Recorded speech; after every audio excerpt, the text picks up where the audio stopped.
Okay. Hi guys. So today I don't know if the battery is gonna last the entire episode of the camera, but basically I am just going to film until it can, and then once it stops recording, and we'll just do audio. But because I'm really limited on supplies right now and time wise too, which I'll explain in a second. So today I decided, why am I? Oh, I forgot there's like a little elf. So right now I'm currently filming and recording this in Barcelona. I am in a family friend's house. She was kind enough to give me her apartment so I can stay here. And yeah, so it's been really warm. Actually, if you hear the air conditioning in the background, is that I cannot turn it off because I will actually die of heat exhaustion. Like, I forgot how bad Spain is in August, because the Canary Islands is never this hot. This is why I really like the Canary Islands, because the ocean is really cold, so then the breeze comes in and you just never die of heat exhaustion. So yeah, that's a plus. But basically, I am in Barcelona. I just traveled around the Canary Islands. Then I did Madrid, Toledo, Valencia, and now I'm in Barcelona. And then I'm gonna be traveling around the coast, so like Costa Brava, Ginora. I don't know why I said it like that. Sitges, and somewhere else I forgot. And then I'm going to Italy for a week. Then I'm coming back to Barcelona for another 3 days. Then I go to Costa Brava for my birthday. Then I go to Andorra. Then I come back to Barcelona. Then I for another week. And then in September I go back to Canarias. And then I go back to London after going to Canarias for 3 days. So it's like a roller coaster. And I'm also like not even by myself. I'm constantly traveling every 3 to 4 days. And then on top of that, I'm traveling with a friend. So it's like I don't have time to sit down and record because I'm constantly doing things with her, and then we're doing traveling things, and we're doing touristy stuff, and then we're meeting friends, and then I'm just super busy. Like today actually, we came back early, like 6 p.m. and we're gonna knock out. We finished like Too Hot to Handle, and then I was gonna go out, but I realized I'm too tired. It's too hot out. I haven't stopped. I need to chill. Plus, I'm in a reflective mood. And when I'm in a reflective mood, it's kind of the best nights to film a podcast because I think my best thoughts come out. And I think more clear. I don't know how to explain it. But yeah, so currently in Barcelona, this is my second day. And I'm not gonna lie, the rest of the week is packed. And something that I've been reflecting on, especially lately, now that I moved out of Miami indefinitely and I brought all the stuff that I need, and I don't know if I'm even going to go back before my parents move out. It's like a whole situation. So basically I moved out of the US completely when I just became an American citizen, which is the funny part. And basically I've had a lot of reflective moments about like what home means to me, and I know I've made another episode about how home is just me at this point because I move so much, and every year I have a new apartment. Actually, like I got my roommate got our flat keys today in London, which I'm like so excited about, and we got to choose a room, and we're gonna plan out how to decorate the flat, and I'm really excited about it. But at the same time, I am like, I don't know how to explain it. I'm just very on edge lately about my life situation because I don't stop. Like, there's a point where I haven't had like a normal routine so long. I sat down with the computer this morning and I did some like stuff that I needed to do to get my shit together, plan out my storage units, flights, how I'm gonna get places, and all this and all of that. And also, uni starts in a month, and I have to figure out everything, how I'm gonna get there. Then my friend's birthday is in September. She wants me to come to Barcelona to go to her birthday party, and I'm like, will that work out in my schedule? And if that works out in my schedule, do I want to spend $100 to come to Barcelona for 4 days? We'll see. But when I was just like, it'll be a week and a half, and I'm back in Barcelona after leaving Barcelona, like. And I'm already spending like half a month in Barcelona, basically, just like spread out. But anyways, that's just my life battle. But it's not even like a battle. It's silly little problems that are not really problems. But yeah, so basically I've been in a reflective mood of like what is home. And I know it comes out, especially in other episodes, how I'm always so calm about the fact that I don't really have a place to call home permanently, because I am doing London for 3 years. I'm about to do my last year in London, and it's not even like a full year. And I just signed the lease, but I know it's starting June of 2020. Wow, I can't talk. June of 2025. I don't actually know where the frick I'm going to be moving to, where I'm going to be living, where I go for a couple months before I even go somewhere to start working. Am I gonna, like, how I'm gonna do my 1 month long graduation trip around Asia that I want to do, and then how I'm gonna get to London in August to actually go out graduation, and then where do I put my stuff for like 4 months, in what country, do I fly everything to the Canary Islands, and then I fly to wherever I'm going to after at the end of the summer, or whenever I start working. Like,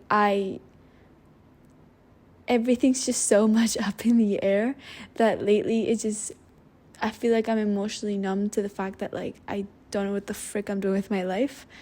I am constantly moving, and I realized that I had like not panic attack, but I had a little moment of like, wow, I need to get my shit together the other day while I was in the train to Barcelona, because I'm craving routine. I'm craving slowing down. I'm craving, like, I don't know, like having a stable place where I have all my stuff all year round indefinitely. And then I think about it and I'm just like, wow, I'm not gonna have that for a really long time, so I better suck it up and get used to this. And it's such a little problem, because oh wow, you're traveling so much, you're visiting so many friends, you're doing so much fun stuff. How are you complaining about the fact that, like, you're always on the go? It emotionally exhausts you at some point. It really does, because even though I did this upon myself, I could have easily stayed in Miami for the rest of the summer. Like, nobody forced me to do this. If it were up to my parents, they would have loved for me to stay back in Miami and just go back to London in September. But I decided to put myself out there and go visit friends in Italy. I fought the UK government.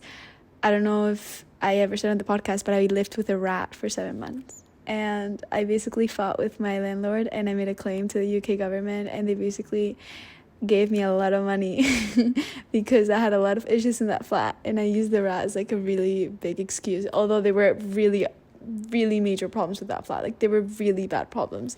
There was things leaking everywhere from the first floor to the second floor. The heating system wasn't working. So much wrong with the flat. But I got a lot of money, and I'm investing some of it, and then the other some I'm living my best life. And basically I did this upon myself, and that's okay, and that's fine. And am I excited to go to Italy and see my friend Alicia next week, which I haven't seen in over 4 months? I am so freaking excited for that. But right now, the thought of packing everything again, because I just packed it 2 days ago, the fact that I have to repack everything and like figure out logistics of how I'm gonna make everything fit again, because it's overpacking, because I keep buying things everywhere I go because everything's just cheaper here and I love it and everything's so wonderful. It just, like, it's draining me. It's actually draining me. The idea of having to repack everything and go in a week makes me genuinely want to jump off a cliff. And I can't even, and something about the fact that I don't have a routine means that I'm not going to the gym. I'm not going on my runs, because I also could not fit my running shoes with me, so they're in the Canary Islands. So when I go back to the Canary Islands, I can take them to London. So that means that for the entire month that I'm traveling between Madrid, Barcelona, the coast of the south of Spain, Italy, Andorra, like all of those trips, I don't have running shoes. So I can't go running. I didn't bring workout clothes, which I don't know what the frick I'm going to do in Andorra. So I basically, I don't have means to work out. So I'm missing that part of my routine, which makes me, working out for me is basically my remedy for my anxiety. And although my anxiety has not really come up in the past months, and I haven't seen it being a problem in the traveling lately, I do feel like it will catch up to me, the fact that I'm not working out with my anxiety. Because yes, I'm walking so much during the day and it's so hot out, and I'm pushing through every single energy left in my body, but at the same time I'm it causes more and more stress in my brain, because I have to figure out so many logistics, always look at Google Maps where I'm going, because I don't live in these cities. I have a good idea of where everything is, because most of these cities I have been in.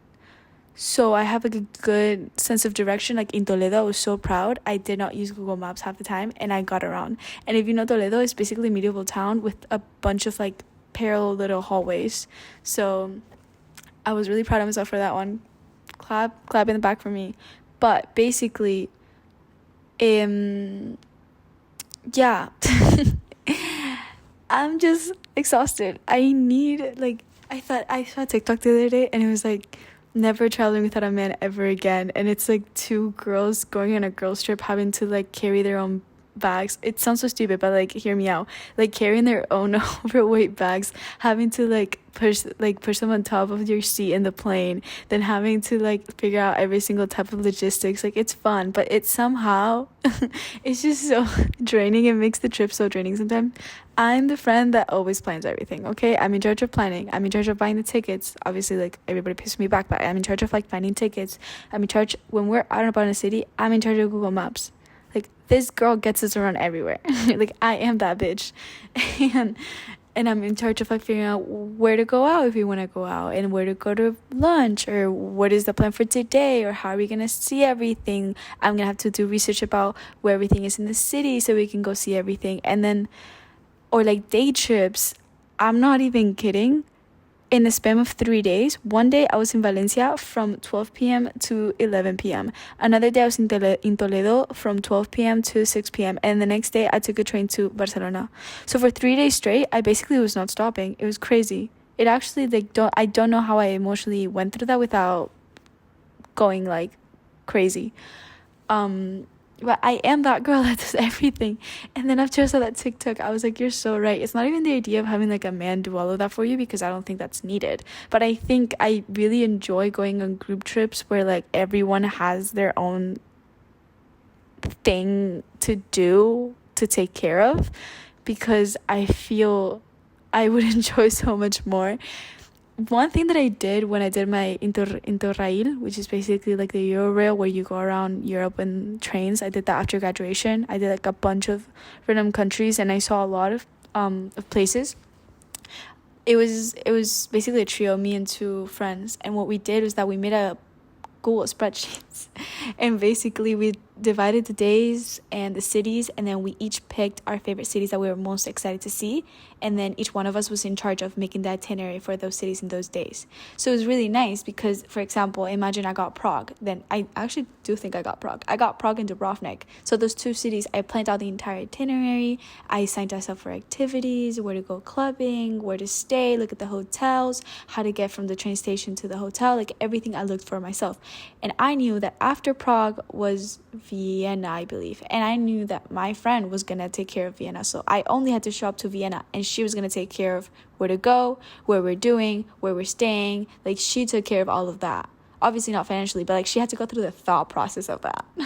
And then the city after, it's like, okay, it's my turn, like now I have to make the effort, you know. I feel like that was so much better planned out so we don't emotionally exhaust ourselves, and it's something that I really should redo. I don't know why I didn't do it this time, but it's fine.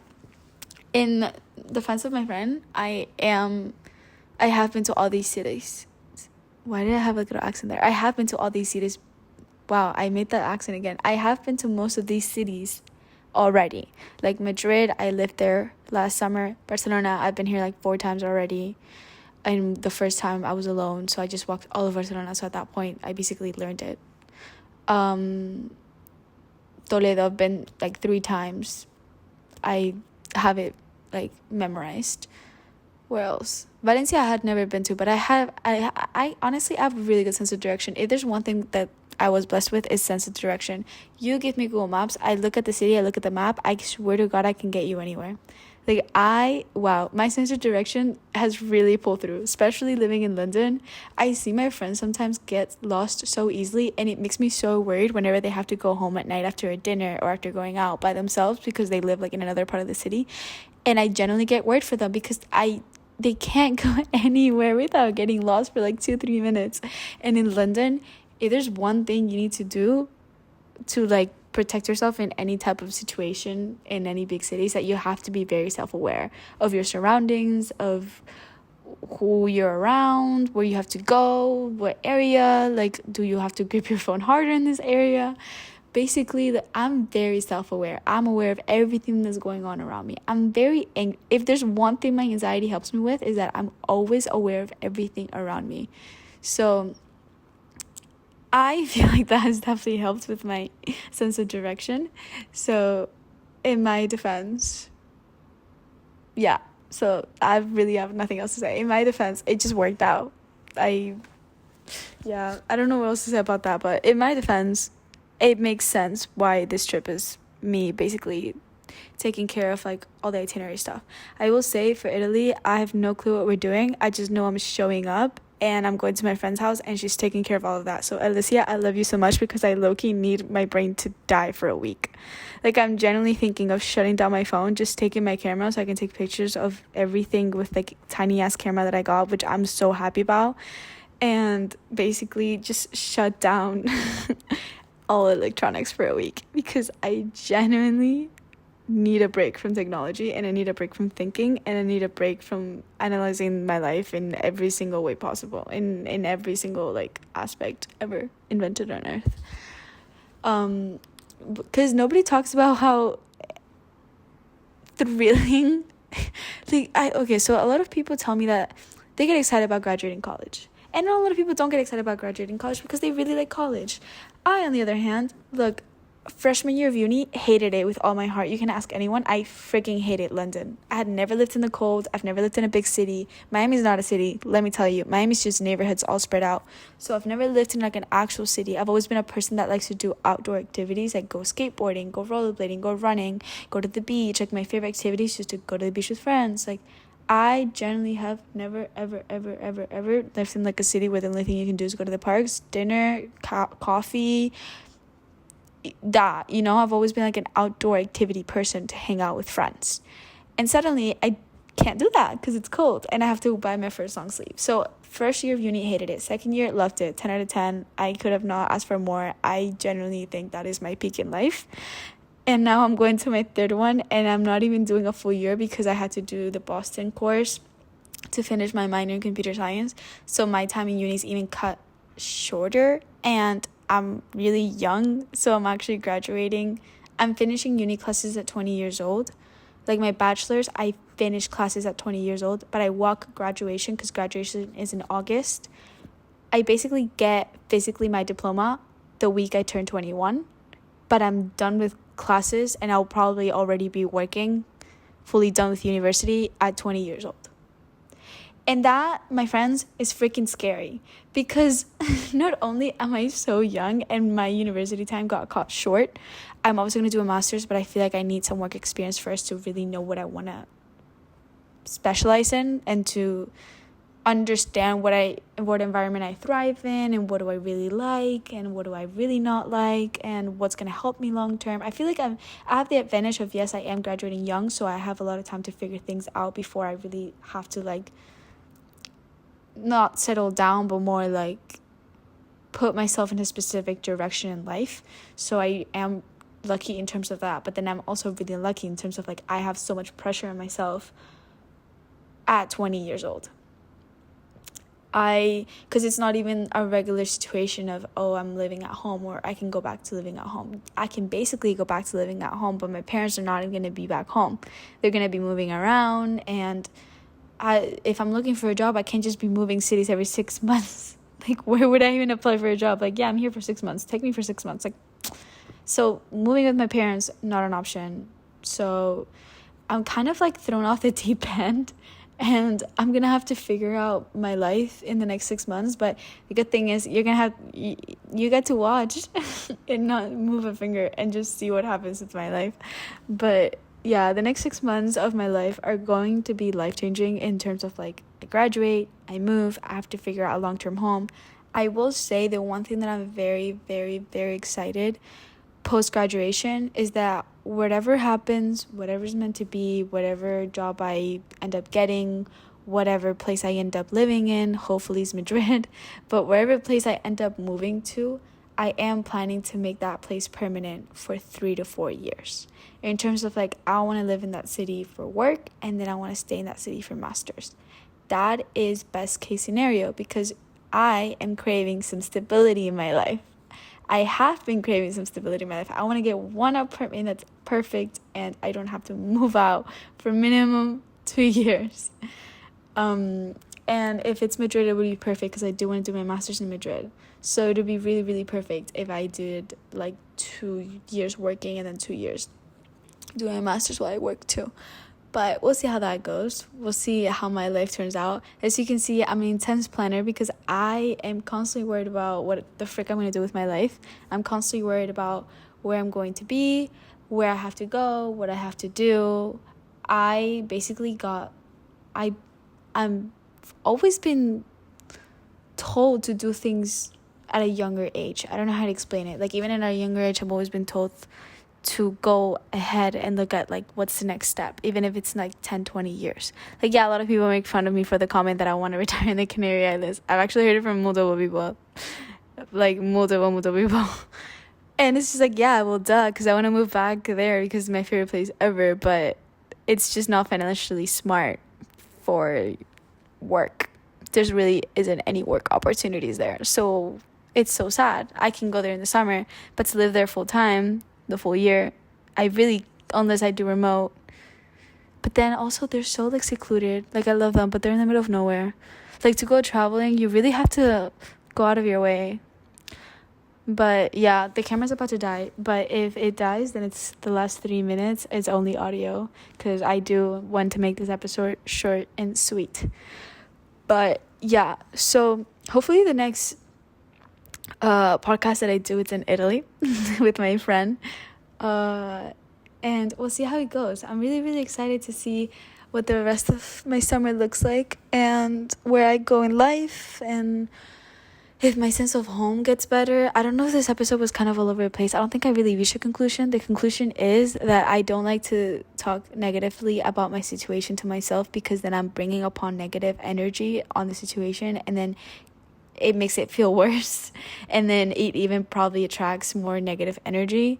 Look, I'm not a big like woohoo, like let's go manifest shit person. I really don't know anything about manifestation, but I do believe that when you put good energy out there, you get good energy back. And if I put negative energy out there about my future and what I think about it and what I think is gonna happen and what I think about my current situation of home livingness, then I do think some negative things are gonna come out and come to me. So my solution to my little existential crisis is it's fine. I do have a flat that I'm moving into in a month, and that's going to be my home, little sweet, beautiful apartment with my best friend, and we are going to make it pretty, and it's going to be homey, and it's going to be my home with all my personal stuff that I kept in a storage room in London until June, and then after June, or figure out where the frick I go to. But yeah, that is the energy that I'm putting out there to the world, and hopefully it stays that way and it stays all pretty and things get better, even though it really isn't the end of the world and I have silly little first world problems. They're not really real. Like, wow, there are bigger problems in the world happening right now than me figuring out a stable home that I don't have to move out of every year or every 7 months. Well, thank you so much for listening to today's podcast. It was definitely all over the place. I can't believe the camera is actually like making it. It is about to die, but I'm really proud of it. But yeah, so see you guys next week. Peace out.